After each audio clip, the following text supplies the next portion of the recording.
Welcome to a new episode in the Multiverse video series. Today we're going to learn how to build the AlexNet deep learning model with TensorFlow and R.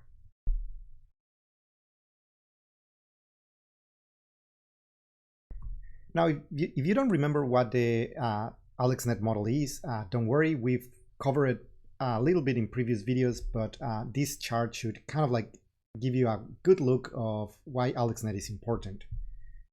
So this is a chart that we've presented in previous videos that basically shows the state-of-the-art deep learning models over time, and kind of like makes the point that the most recent deep learning models require distributed computing to actually achieve their state-of-the-art models.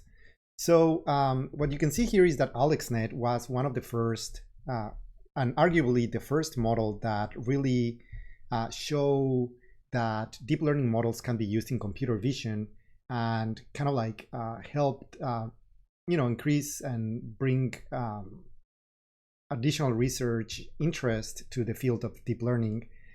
And mostly, in this particular competition called ImageNet, previously what computer vision researchers were doing was to create handcrafted feature detectors, like to detect edges and, different types of what they call kernels, which is kind of like patterns that they can find on the image using computer vision features.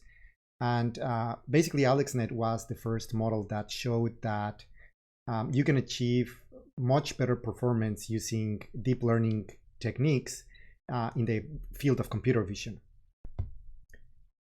So what we're kind of like the plan for this video is we are going to take a look at the paper that presented AlexNet, and the title of the paper is ImageNet Classification with Deep Convolutional Neural Networks. And we're going to kind of like read through it and kind of like translate the things that are important to TensorFlow and R, and we're going to build this same, or hopefully very close or the same model to AlexNet in TensorFlow and R. Now, the reason why I'm personally interested in this is because if we want to train ImageNet in a distributed environment, we need to pick an image classification model, right? And I wanted to pick a model that, it's relevant. And even though it's not the state of the art today, there's better models than AlexNet, it's still one of the models that makes sense to understand and then we can improve on. So yeah, so in this particular video, we're not going to train the actual model. That's not going to be our goal, mostly because it would take many hours and days, especially since I don't have a GPU. But what we want to do is we want to build the model, make sure that it compiles, make sure that it starts training such that we can then grab this model and either run it in a cloud GPU or just use it for distributed training in a subsequent video. All right, so the first interesting thing to notice, I think, on the paper is the data set.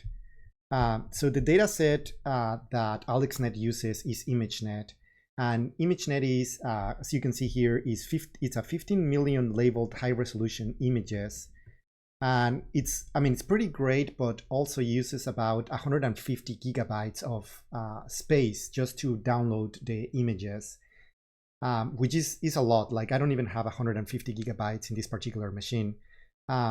So instead, rather than using the full size of ImageNet, what we're going to use instead is there is this project on Stanford that basically created a smaller subset of ImageNet, and still ImageNet. It just happens to be a subset of ImageNet, and it's called Tiny ImageNet, and you can basically download it, and it's something like 250 megabytes, which is so much more manageable than 150 gigabytes. And kind of like the plan is, we're going to use Tiny ImageNet instead of the full-size ImageNet to build the AlexNet model. All right, so let's get started with that.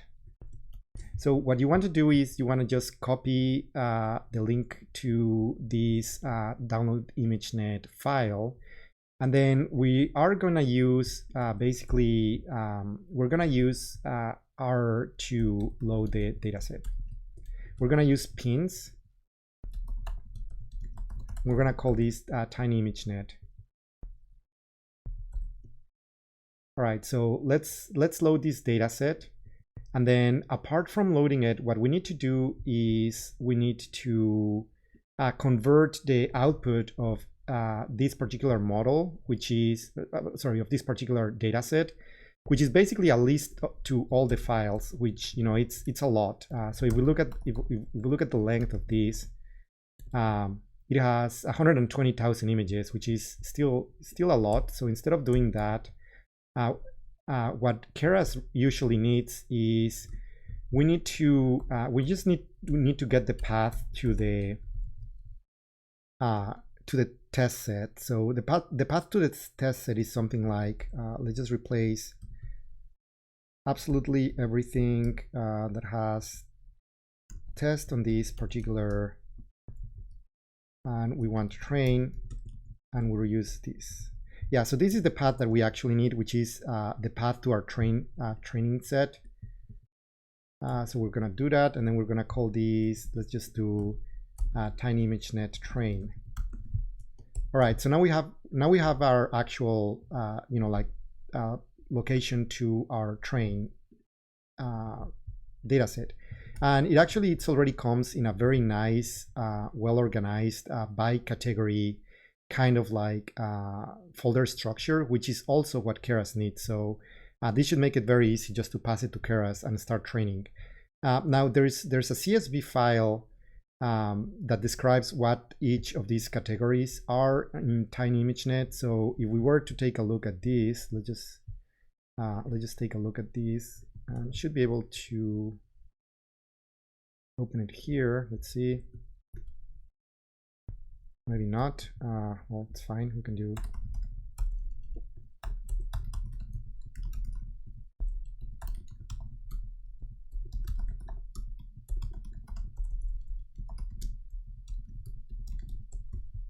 And then we can open Tiny ImageNet. And so this is what you would get on the data set. And as you can see here, there is the IDs, I believe, and the actual words. So I mean, we can actually take a look at these and open it, and let's see. Let's refresh these. Well, yeah, we should be able to just kind of like take a quick look if, you know, like we do something like read R and, you know, like take a look at this data set.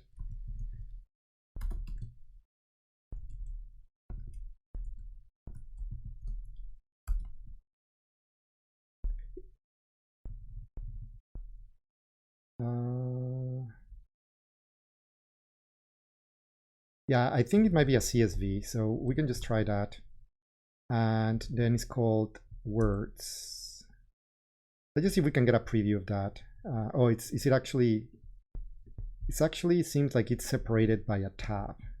Well, it doesn't matter, but all I wanted to show is that basically those categories that we have, you know, basically they map to a particular object in Tiny ImageNet, and, you know, like then each folder contains a bunch of, you know, for instance, we can look at the test folder and the images, and it would basically just be a list of a bunch of images that we can use to run our train and our test. And that's basically what all that Tiny ImageNet is. All right, so let's just go back then and kind of like start working on the actual model. And what we want to do now is basically we want to take a look at the paper and take a look at the architecture. And well, yeah, so actually one of the things that they're using is they're using ReLUs, and rectified linear units are pretty, you know, like they're used all over the place today. But maybe it's not as straightforward to understand like what is a ReLU and why this helps. And I'm not sure if ReLUs, I don't think this particular paper was the paper that introduced ReLUs, but it definitely helped popularize ReLUs. So if we take a look at the Wikipedia page, basically, you know, like the main function that you would, you know, like you would usually expect if you move backwards, you know, 20 years ago, when neural networks got started, they really tried to resemble what biological neurons were doing. And a neuron can be modeled by a sigmoid function, which is basically, when a neuron fires its action potential on the axon, it's an all or nothing potential that either comes as a single unit, right? And when it arrives to the next neuron, it basically needs to go over a threshold to actually allow you to propagate to subsequent neurons. And the way that this is closely modeled is with a sigmoid function, which you can see here, right? So it starts slow, like there's no, the neuron doesn't fire. And only if it goes past a particular threshold, then you can see like a really high up spike. And then like it stabilizes as it propagates through the next subsequent neurons. So traditionally, like or the original neural networks would be modeled with the sigmoid function. But if you look at the definition of the sigmoid function, you can see that you need to do a lot of computation just to get this right. So you need to compute the you need to differentiate this function, and then just to figure out like the particular response when you're doing back propagation. There's a lot of computation going on. So basically, in practice, what researchers have found out is that using an approximation to the sigmoid function is good enough. And not only that, but if you take a look back at the paper, it actually shows that it trains faster. And the reason is that the sigmoid, it takes a long time to start learning, right? Like you need to have like a lot of inputs that for that particular neuron to like start growing, while the rectified linear unit starts learning linearly, right? Like as soon as you get samples from one particular image or whatever, or pattern, like the neural network is going to do progress. So that's kind of like the intuitively like why ReLUs kind of like help. And there's an explanation here as well for that. AlexNet is also using GPUs. In this particular case, or in this paper, they're describing that they use 2 GPUs. And I don't think, in subsequent videos, I don't think we're gonna need to use 2 GPUs, mostly because the GPU's performance have advanced so significantly between when this paper was written to today that using just one GPU is probably similar to using 20 GPUs, from back of 10 or 20 years ago. So yeah, I don't know exactly what is the equivalence, but it's any GPU that we get today should be much kind of like should be better than the 2 GPUs that they use in the original paper. Yeah, so there's that. There's a little bit more on yeah, like the benefits of ReLU with normalization, which also helps. Like usually on the sigmoid function, you need to normalize. ReLUs are a little bit more forgiving.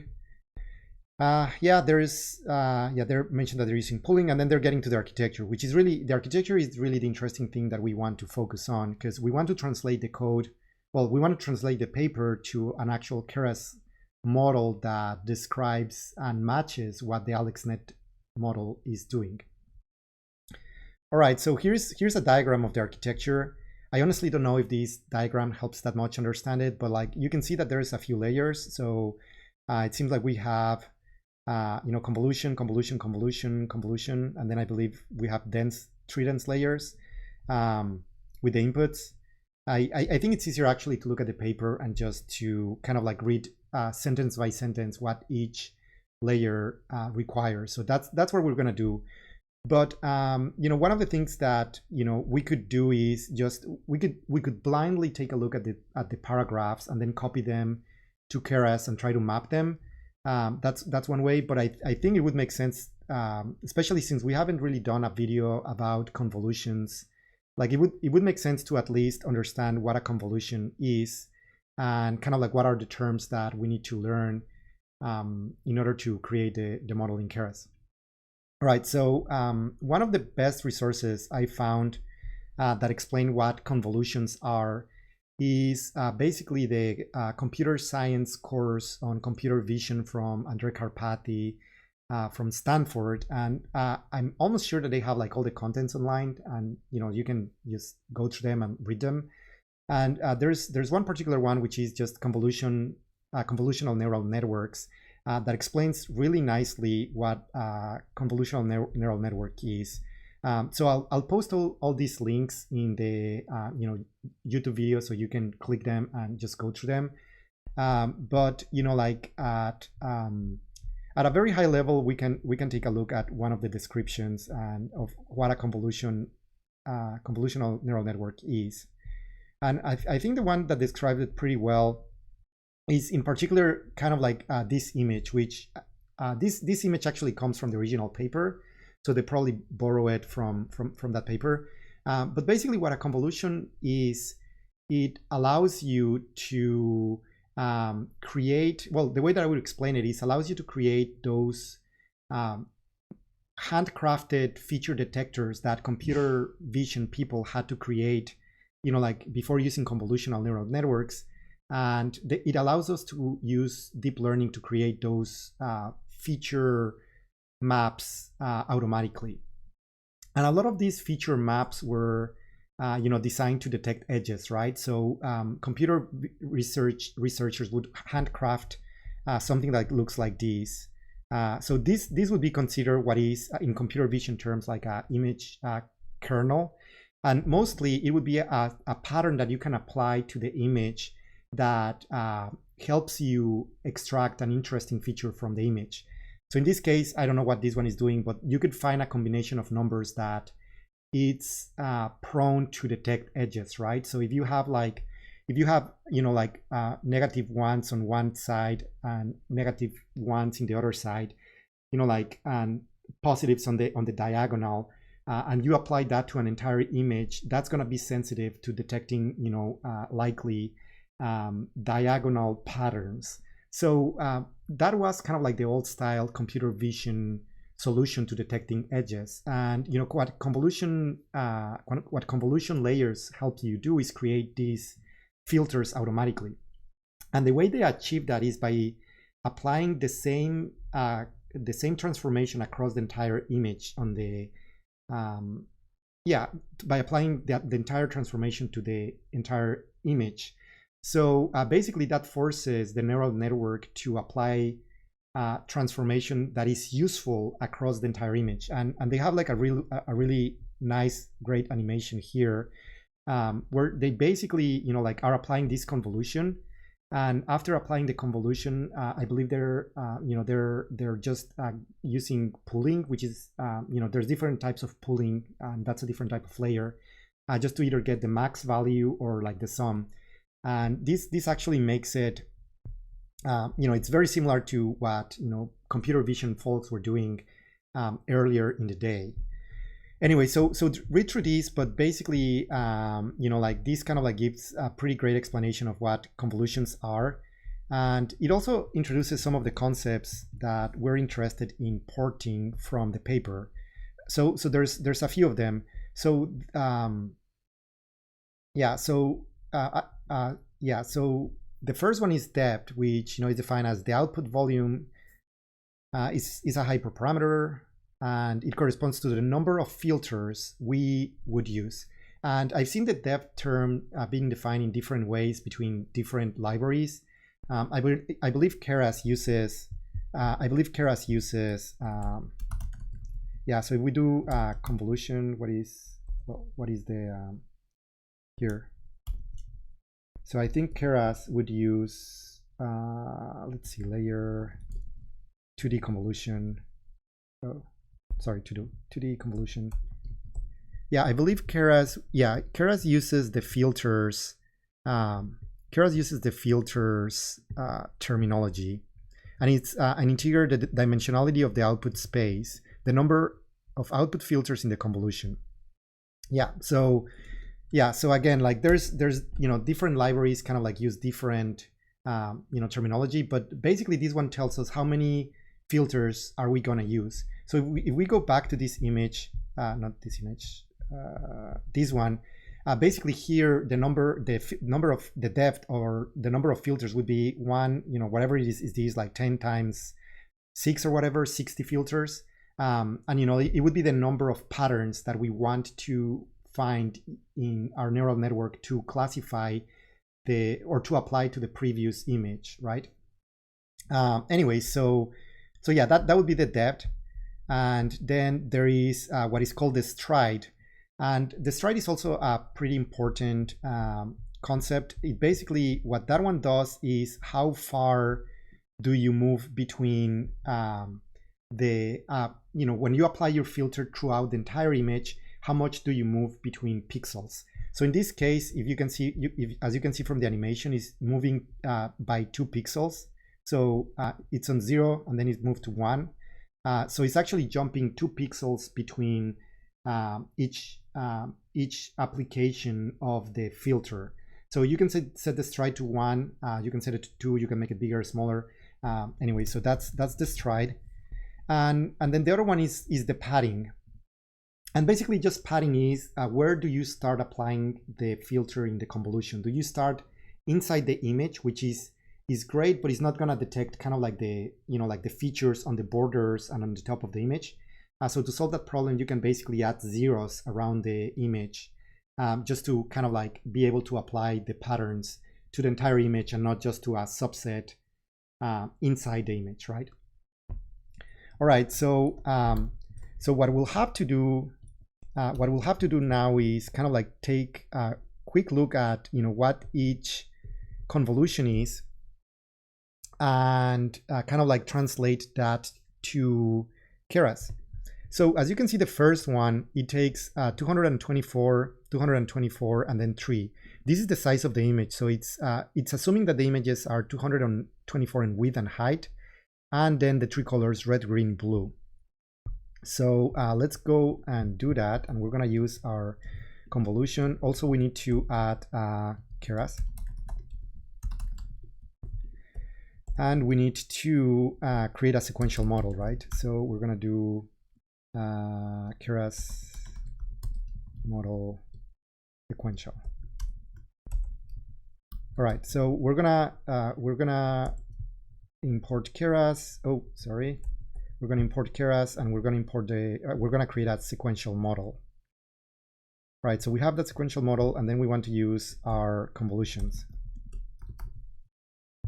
So our first one is our layer, convolution layer, and for this one, we know that the input shape is 224, right?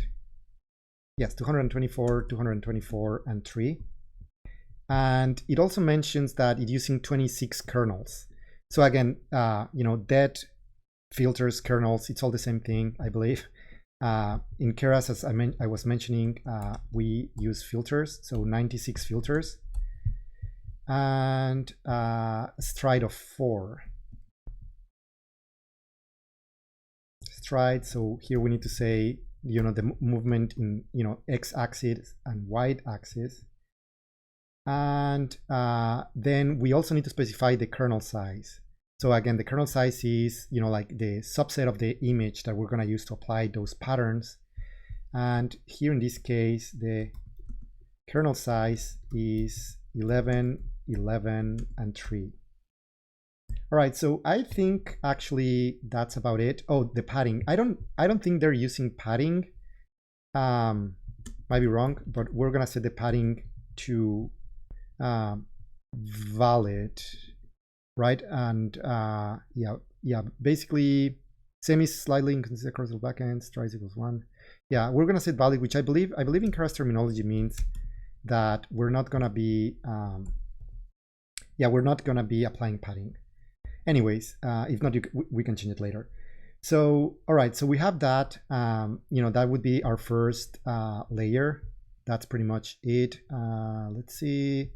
This is the distance between the receptive field centers on the neighboring. Yeah, receptive field. So actually something that I find really interesting is, so this original paper and at the beginning of, convolutional neural networks, kind of like a lot of the research was being done on what the retina does and how does the retina in biological organisms organizes the pre-processing of visual stimuli in your retina, right? And so a lot of the terminology, actually, even receptive field, comes from neuroscience. And here, like basically kind of like explains what a receptive field is like a sensory space surrounding an animal such an auditory blah blah blah. The receptive field, when it was discovered, it's a pretty old term. And but it's interesting actually that you can also see here kind of like on the literature for receptive fields that like convolutional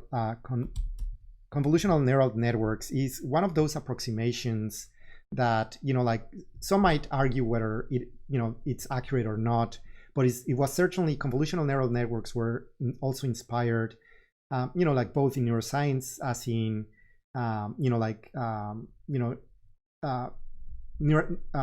neuroscience finding out that the retina does have neurons that react to very specific patterns. So I don't think they're showing it here, but there's a few other papers where basically like you can find that there is particular neurons that react to some particular types of movements, like some particular types of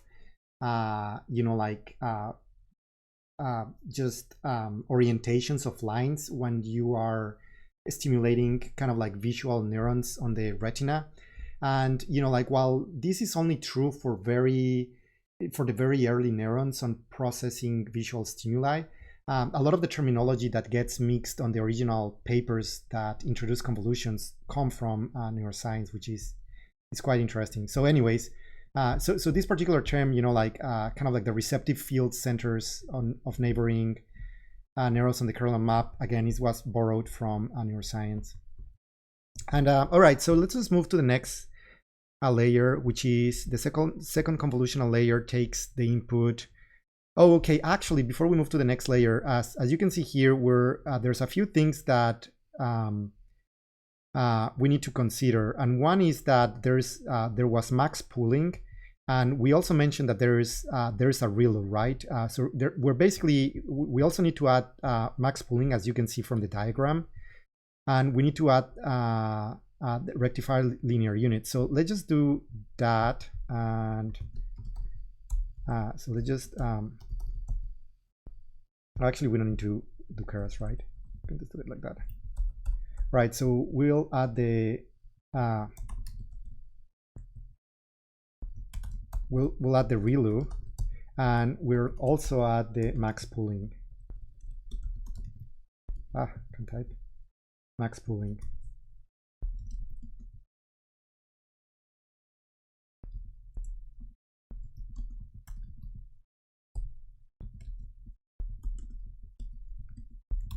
And we'll also set the padding to valid. All right, so we're gonna do those things, and so we have our first layer complete now, and then you can see that, let's see, so for the second layer now we're gonna use 558. So we can just literally just copy paste these for the second layer as well. So this should make it easy from now on, and we just need to copy the kernel size of 558. Where's the kernel size? No, this is the input shape, which we shouldn't need anymore. But we do need the kernel size, which is 558, and the number of filters 256.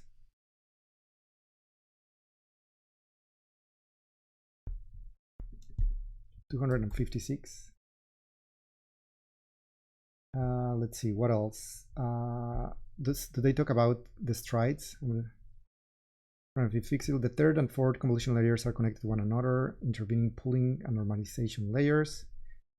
And the third convolutional layer has 334. So let's do that as well. Wait, what is that? 384. What is the kernel size? 200.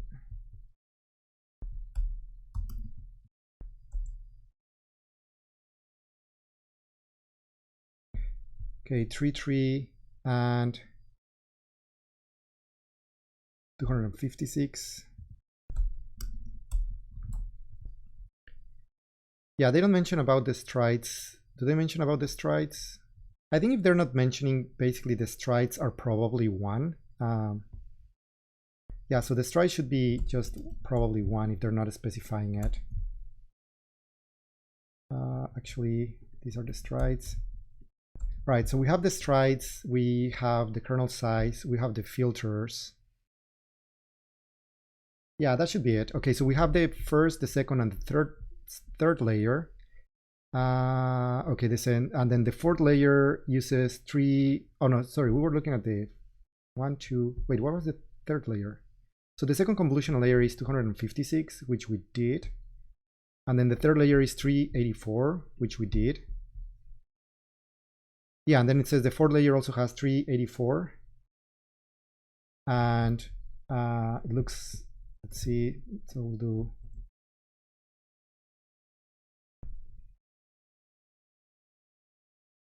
Yeah, and I don't know if, I don't think there's pooling. There's only pooling, as you can see from the diagram, there's only pooling on the first 2 layers. So there's only pooling on the first 2 layers. And then the next 2 layers don't have any pooling, but they do, okay, yeah, so they do have, the fourth convolutional layer is 384, which we do, and a kernel size of 33192. And then the fifth convolutional layer has 256. All right, we're almost there. Hopefully this is not too bad. 256 and 33192. Okay, so that one looks apparently looks the same. Yeah, right. And the fifth convolutional layer has 256 and 33192. Yeah, so that should be it. Now the fifth convolutional one. So if we look at it here, 1, 2, 3, 4, 5. Yeah, so the fifth convolutional, the fifth one does have pooling again. So we'll just assume that is the same pooling as we have here. Yeah, so that looks good. So we're all the way to here. So we're pretty much done with the convolutions. And oh, and the fifth convolution layer has, never. And the fully connected layers. Yeah, so we're now up to the fully connected layers. And this is basically a standard neural network, right? Like, like old style neural networks would be just usually fully connected layers. And there's 4096 on each of them. Right, so let's do that. So we'll do layer. Oh, actually, we need to flatten it. That's, to properly, they used to be 2D and all that. We like dense layers should take dense flattened layers. Then we're gonna do dense. And we were saying that it has 4096, right? Yeah, and we also need, do we need to specify the input shape here? We might need to specify the input shape here. Do we need to? I don't think so, actually. So that should be fine. And then yeah, so we have a few dense layers, right? I believe at least we have 3, the fully connected layers. Okay, so these are the fully connected layers, and then there's the output. So so these 2 would have 4096, and then the last one is going to have as many as our categories, I believe. So we would have to do here. We would have to take a look at our training set. Is that the way we do it? Let's see. Yeah, so actually this particular training set has 200 categories. So our output, right, would be 200 layers. And we still need to do a few things. So one of the things we need to do is we still need to add the ReLU activation between the dense layers. All right, looks like that. And then the last layer should use softmax. I don't know if the paper explains it, but like that would be the choice, because we want to only have one. We only want to have one output, right? Which is the category that correctly classifies the image on that particular. Anyways. All right, so we're done. We're honestly done with our network. That's pretty much it. There's a few things to adjust, I still believe. So let's take a look at the rest of the paper. So the first one is about reducing overfitting. And yeah, we know that overfitting is a problem, especially in neural networks, and there's a bunch of ways of reducing overfitting. What they seem to be using here is they're using, well, one approach is to use data augmentation, which basically means, like taking the images in different positions and rotations, and why not? It says here, the easiest way and most common method to reduce overfitting on image data is to artificially enlarge the data set using transformations. They employ two distinct forms of augmentation. Little computation was transformed. Yeah, anyway. So the first data augmentation consists of generating image translations and or horizontal reflections. So that's actually pretty easy on Keras. So what we would have to do is, so we can do a data generator, and it has a few options.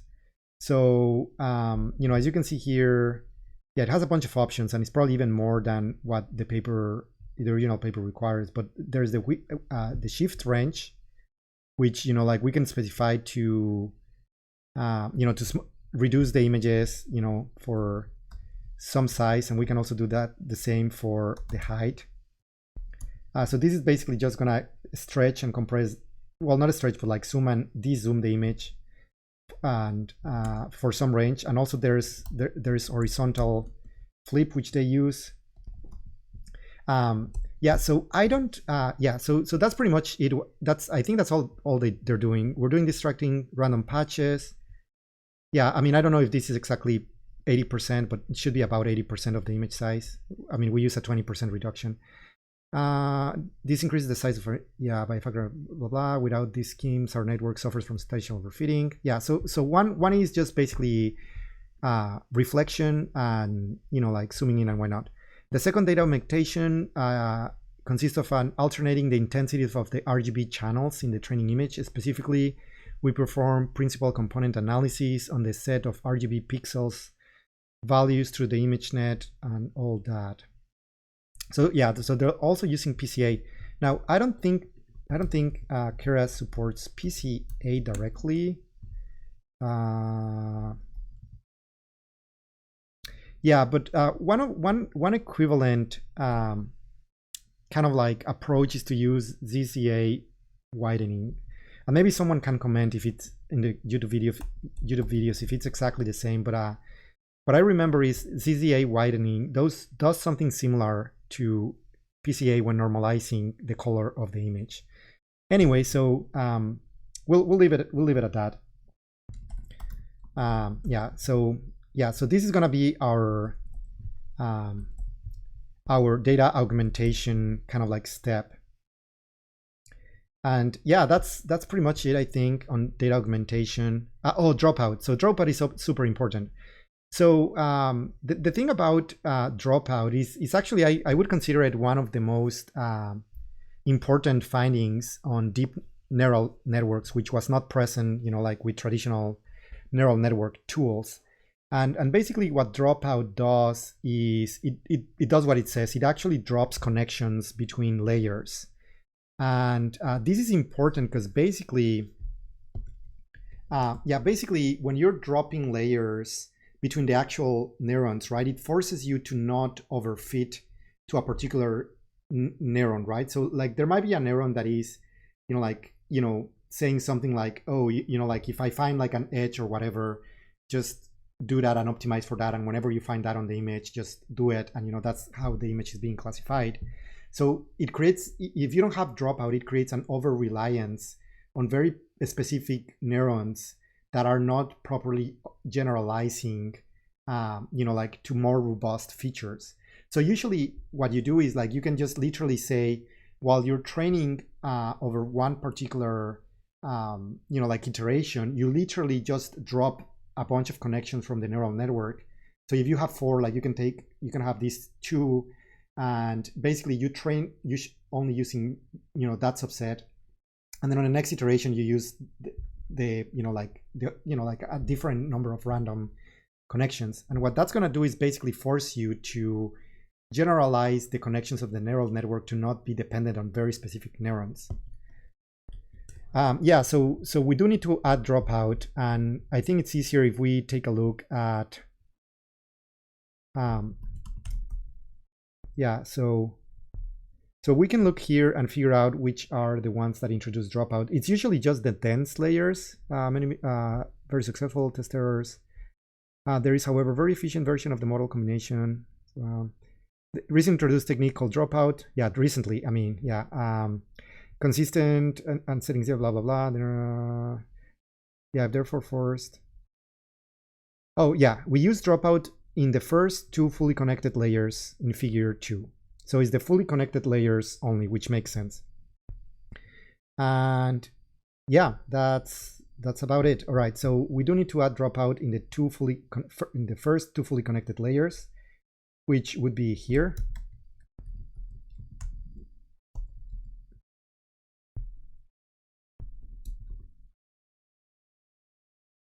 Yeah, let's see. I don't usually, I mean, dropout of 40% or 50% is oh, here.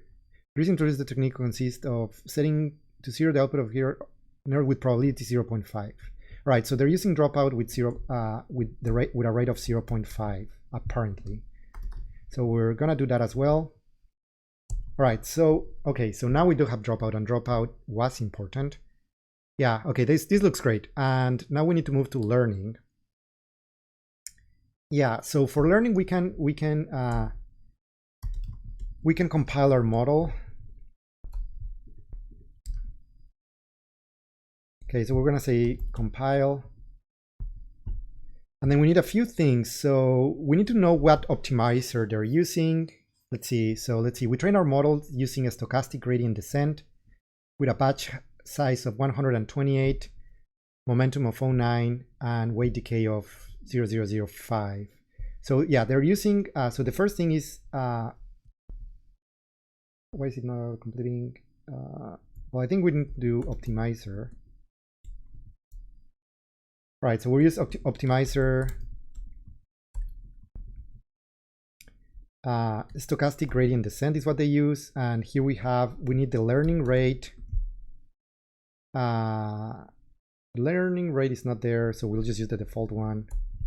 I mean, yeah, the learning rate is just a performance optimization. You know, in theory we can use, you know, we're free to choose whatever we want.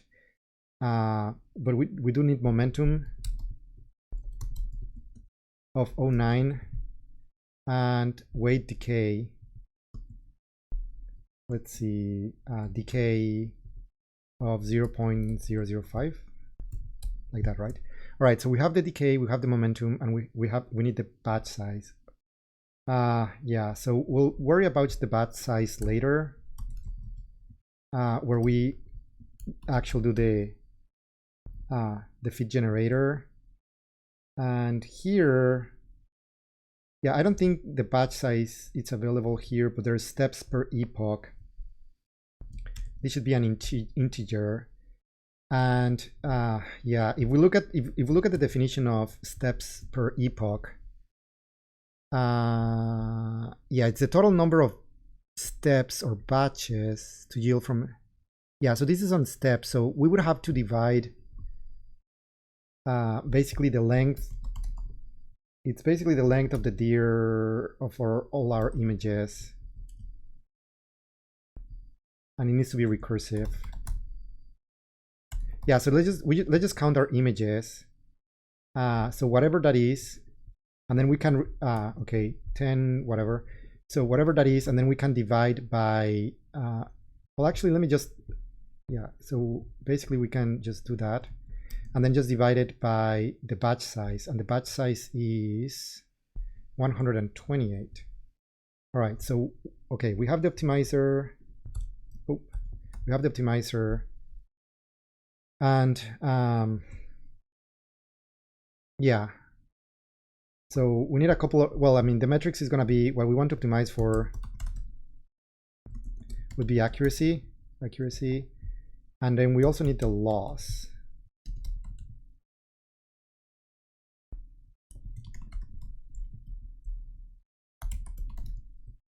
Well, we'll just use we're just going to use categorical cross entropy. All right, so that's about it, I think, for the model compilation. Yeah, let's see. So we have our data generation. Oh, I guess we need to plug the input here. So, okay, so no, we don't need them from data. We need it from a directory. And this is what I was mentioning, that it's really nice the way that Tiny ImageNet is already organized, because they're already, you know, the way we want them. Batch size is 128, and generator is data gen. All right, so, oh, we need the target size, right? Target size. And here, you know, we should just match the input of our neural network, which is 224, 224. Yep, that's it. Let's take a look at this. Let's go back to the paper, and I think we're done. Oh, look, yeah, this is the image that Karpati borrowed from for explaining convolutional neural networks, which makes sense. Anyway, so yeah, let's see. Yeah, so I think they're done. At this point, they define the learning rates and they train it. And, you know, like, yeah, we're not going to do the training. We're just going to make sure that hopefully we don't have broken code. So let's just try that. So we do Keras, we already did.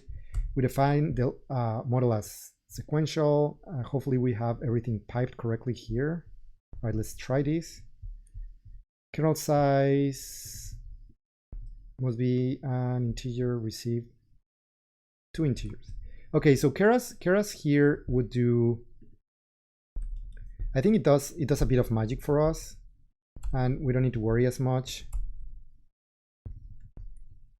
Actually, let's just try that. Wait, did it work? Yeah. Oh, we went. Let's see. Kernel size must be an argument of 2 integers. 11, 11, 3. Oh, okay. Yeah. Fine. Fine. All right. So okay. So our model, it's defined there, and let's see if it compiles as well. Oh, optimizer. Oh, I'm missing an I. Categorical. All right, so it is compile, and then we should be able to run our data generator as well.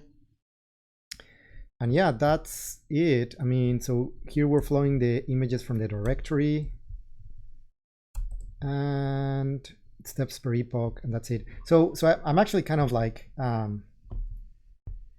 you know, if we run this, you know, like it's gonna take forever and it's probably gonna break my machine, but we can give it a shot and then we'll stop it. But at least it should start training. And again, let's see, didn't, okay, let's see.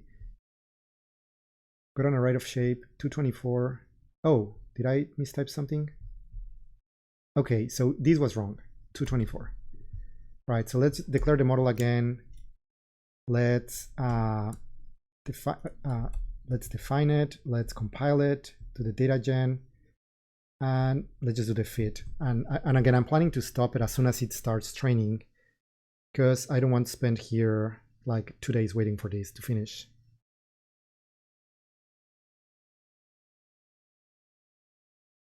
Right, just waiting for a second.